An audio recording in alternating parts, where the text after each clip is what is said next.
sir again. Welcome sir again. Welcome to our Arabic College BU team at Karani. Welcome sir. Welcome to you. 6 மாசம் அங்க இருந்து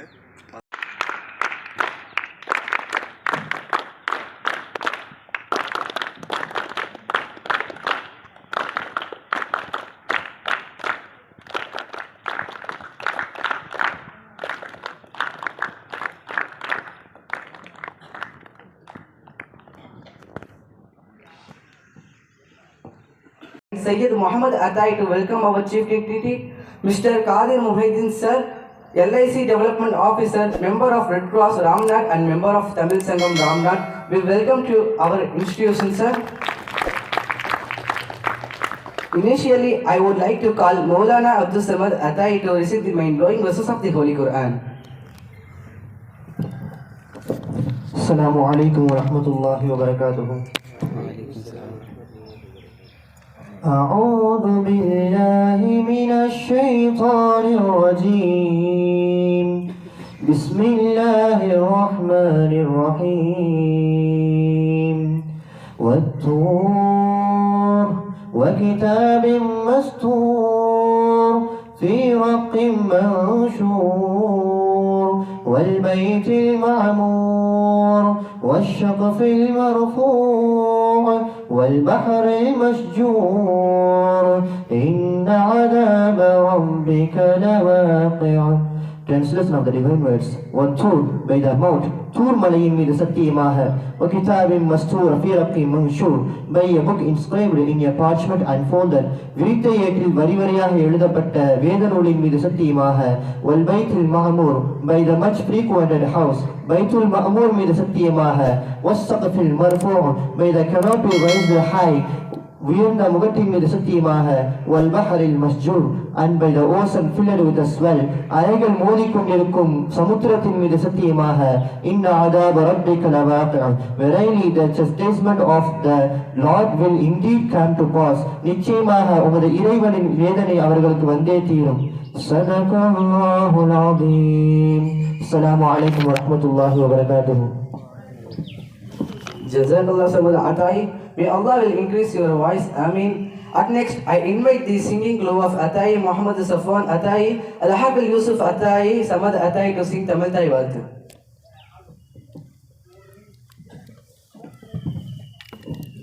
நீராறும் கடலுடுத்த நிலமடந்தை கிளிரொழுகும்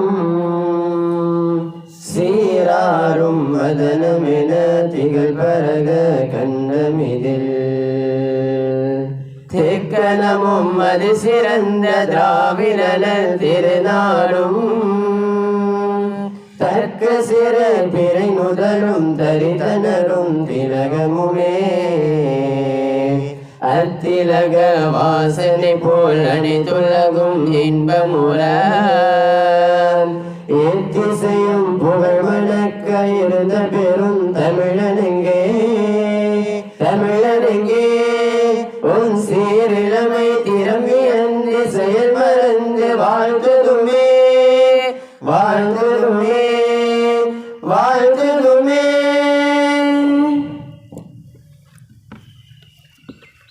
Thank you guys.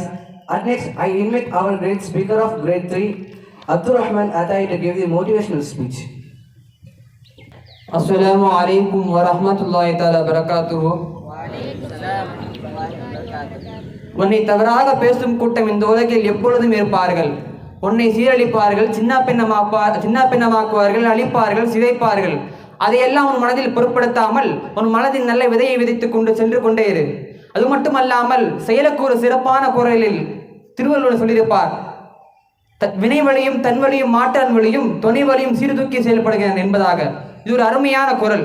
இதற்கு ஏற்ப நான் ஒரு சிறிய சம்பவத்தை சொல்லி அதற்கு நான் விளக்கம் தருகிறேன். ஒரு காலத்தில் இரண்டு அரசர்கள் இரு நாட்டை ஆண்டு வருகிறார்கள். ஒரு நாட்டு அரசருக்கு ஒரு பெரும் பஞ்சம் வருவதாக ஒரு மாதம் முன்னாடி தெரிந்து விடுகிறது. இந்த பஞ்சத்தை அறிந்த அந்த அரசர் பக்கத்து நாட்டு அரசருக்கு போய் அவரிடம் கடன் வாங்கிட்டு வருவதற்காக தூதுவரை அழைக்கிறார். தூதுவரே, நம் நாட்டிற்கு இன்னும் ஒரு மாதத்தில் பஞ்சம் வரப் போகிறது. அதனால் நீங்கள் பக்கத்து நாட்டிற்கு போய் நமக்காக தமக்கு தேவையான கடன் பொருளை வாங்கி வார்கள் என்கிறார். உடனே தூதர் மிக ஆர்வமாக விவேகமும் கிளம்புகிறார். போய் கேட்டவுடன் அந்த அரசரிடம் கேட்கிறார், மன்னரே, இது போல் எங்களுக்கு ஒரு மாதத்தில் பஞ்சம் வரப் போகிறது, அதற்கு தேவையான உணவுப் பொருளை நீங்கள் கடனாக தாருங்கள், நாங்கள் திருப்பி உங்களுக்கு தந்துவிடுவோம் என்பதாக. அந்த அரசர் சற்றும் யோசிக்காமல், நான் 99% ஒற்றுக்கொண்டேன், இன்னும் 1% மட்டும் ஒற்றுக்கொள்ளவில்லை என்கிறார். அதற்கு அந்த தூதுவர் மிக ஆர்வமாக, என்னவென்று சொல்லுங்கள், அதை நாங்கள் செய்கிறோம் என்கிறார். அதற்கு அந்த அரசர் சொல்லுகிறார், உங்கள் ஊரிலே, அதாவது உங்கள் நாட்டிலே நீங்கள் ஒரு நிகழ்ச்சியை நிகழ்த்த வேண்டும், அதிலே இளைஞர்களை திரட்ட வேண்டும் என்கிறார். என்னவென்று புரியவில்லை, சரியாக சொல்லுங்கள் என்கிற பொழுது, உங்க நாட்டில் இருக்கிற இளைஞர்கள் அனைத்தையும் திரட்டி அவர்கள் யாரு சிறந்தவர்களோ அவர்கள் என்னுடன் பேச வேண்டும். அவர்கள் என்னோடு எனக்கு நிகராக பேசிவிட்டால் அவர்களுக்கு உங்களுக்கு தேவையான கடனையும் தருகிறேன், அது மட்டும் அல்லாம என் சார்பாக 10 மடங்கு சன்மானத்தையும் தருகிறேன் என்கிறார். உடனே தூதர் மிக ஆர்வமாக திருப்பி தன் நாட்டிற்கு திரும்பி அரசரிடம் நடந்ததை அனைத்தையும் சொல்கிறார். இது போல் இந்த அரசர் சொல்கிறார், என்ன செய்வது என்று கேட்கிற பொழுது, உடனே திரட்டுங்கள், இளைஞர்களை நிகழ்த்துங்கள் என்கிற பொழுது அதே மாதிரி திரட்டுகிறார். அந்த கிட்டத்தட்ட 700 பேர் அந்த பேச்சு போட்டியில் இருக்காங்க. 3 நாள்ல தேர்வு செய்ய வேண்டும். முதல் நாள் 700 பேர்ல இருந்து 70 பேர் ஆக்கிட்டாங்க. 70 பேர்ல கிட்டத்தட்ட 70 பேர் 2வது முறை வந்துட்டாங்க. அந்த 70 பேர்ல இருக்கும் போது கரெக்டா அந்த 70 பேரோட வரிசை எப்படி இருக்குன்னா, முதலாவதாக மிக பெரும் பணக்காரன், மிக பெரும் செல்வந்தன், அதுவும் ஊரிலே மிக பெரும் புரட்சியாளன் பேர் வாங்கியவன். அப்படியே குறைந்து படிப்படியாக குறைந்து 70 ரொம்ப கீழ்மட்டமானவன், அதாவது மீடியமானவன். அந்த 70 நபர் யோசிக்கிறார், எனக்கு பேச தெரியாத கொச்சைப்படுத்தினார்கள், எனக்கு நான் பேசினால் அருமை என்று கொச்சைப்படுத்தினார்கள், நான் பேசினால் என்னை அவ்வளவு கொச்சைப்படுத்தினார்கள், இதற்கு மேலும் நான் பேசி பார்ப்பது அழகல்ல, என் மனதில் சற்று சிந்தித்து பார்ப்பதுதான் அழகு என்று என்னுடைய பேச்சு, இன்ஷா அல்லாஹ் இது என்னுடைய பேச்சு, என் நாட்டிற்கான உடைமையை வாங்கி தருவது என்னுடைய கடமை, அதனால் என்னுடைய பேச்சு ஒரு புரட்சியாக வேண்டும் என்று நினைத்தான். அதுபோல அந்த 70 நபர்கள் பேசிக்கொண்டே வருகிறார்கள். இவன் மட்டும் ஒரு திருக்குறளை மட்டும் நினைவு கூர்ந்தான். என்னவென்றால், வினைவலியும் தன்வலியும் மாட்டான் வலியும் துணைவலியும் தூக்கி சேரன்று.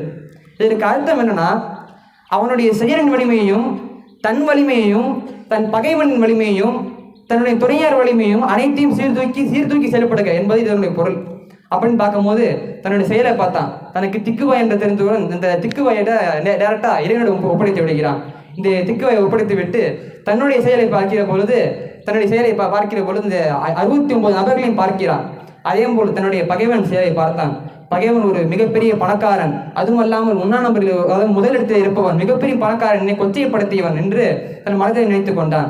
தன்னுடைய துணையாரை பார்த்தான். அனைவரும் பேசிக்கொண்டு 69 பேசிக்கொண்டதை கரெக்டாக சரி செய்து வந்தான்.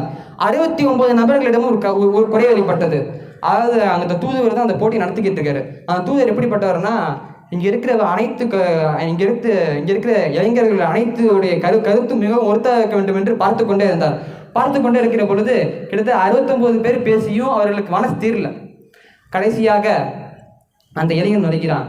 அவன் அனைத்து செயலையும் சீர்தூக்கி செயல்படுவதற்காக நிற்கிற பொழுது வெறும் 2 நிமிடத்திலே இவன் தான் இந்த புரட்சி மிக்க இளைஞன், எழுச்சி மிக்க இளைஞன். உடனே அரசரிடம் கூட்டி சென்றவுடன், மன்னா, இவர் தான் நம்ம நாட்டினுடைய எழுச்சி மிக்க புரட்சி மிக்க இளைஞர் என்கிற பொழுது, சரி, இந்த இந்த எழுச்சி மிக்க புரட்சி மிக்க இளைஞருக்காக நம் நாட்டினுடைய முப்படை அமைப்புகள் என்கிறார். முப்படை அமைப்புகள், அதாவது முப்படை என்றால் குதிரைப்படை, கருப்பு குதிரைப்படை, செங்குதிரை படை என்று 3 படை.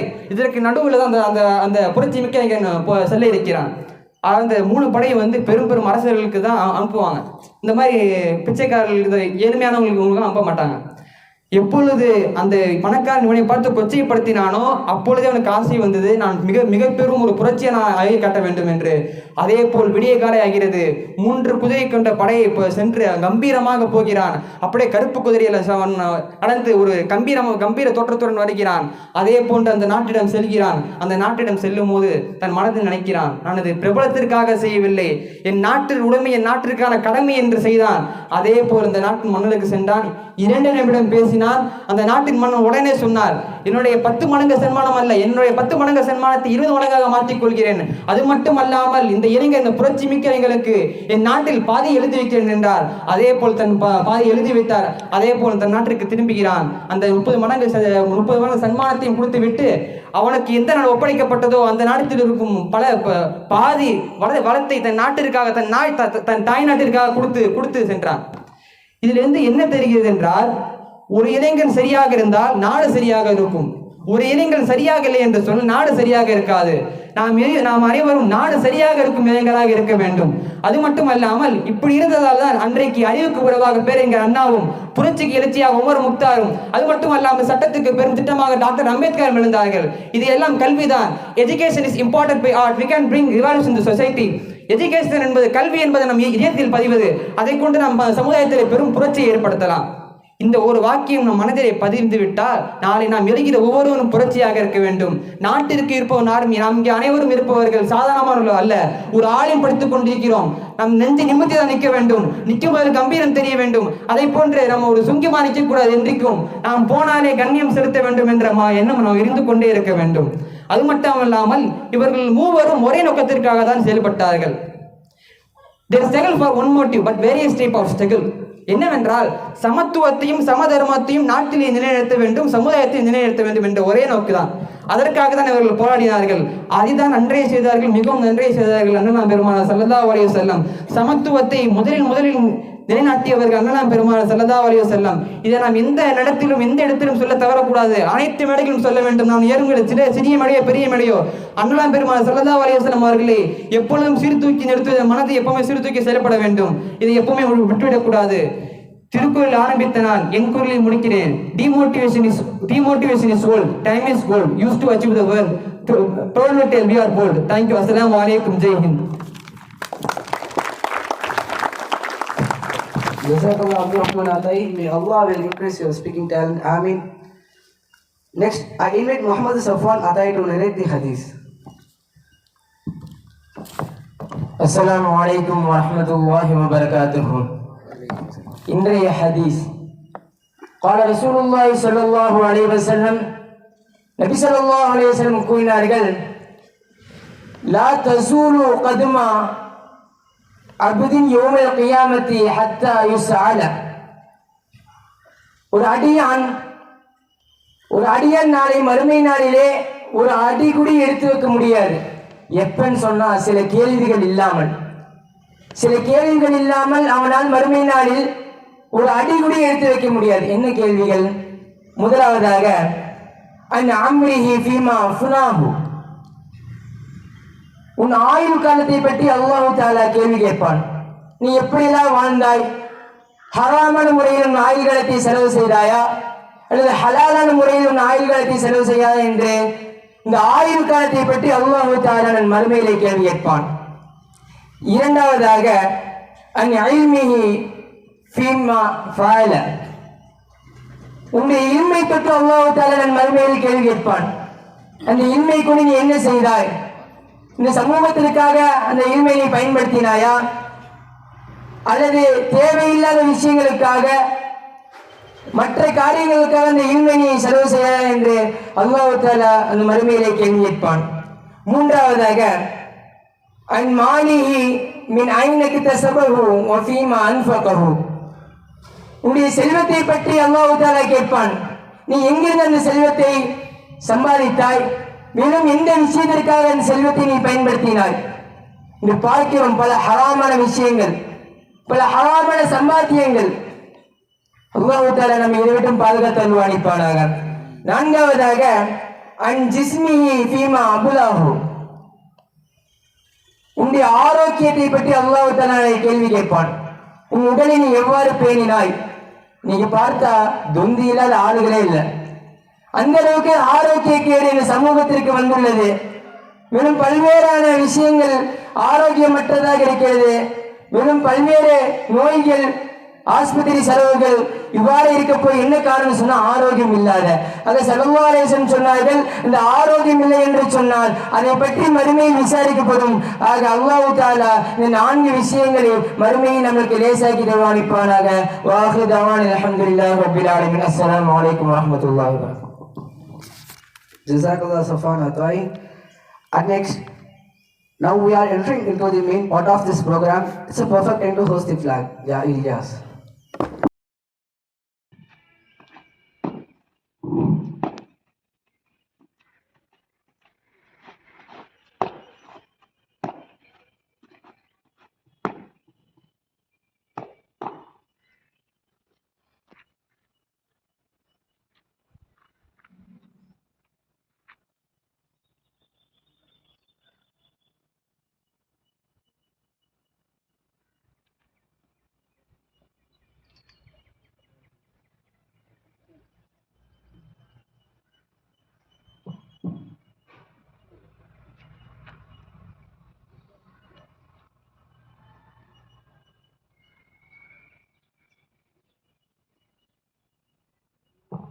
Flag salute.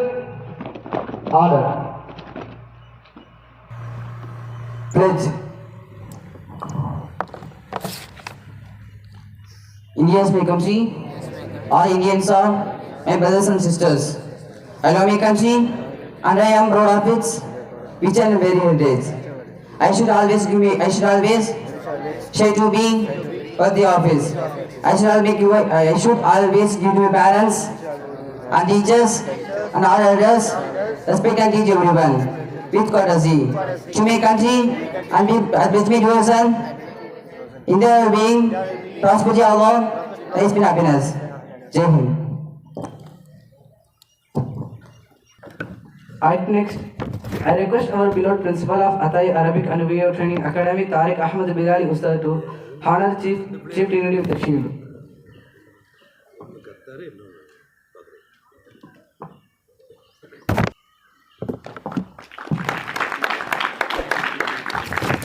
Nare Takbir. Nare Takbir. For conclude the program, squad take position. Attention, stand at ease. Attention. I invite our EMD guys to sing national anthem.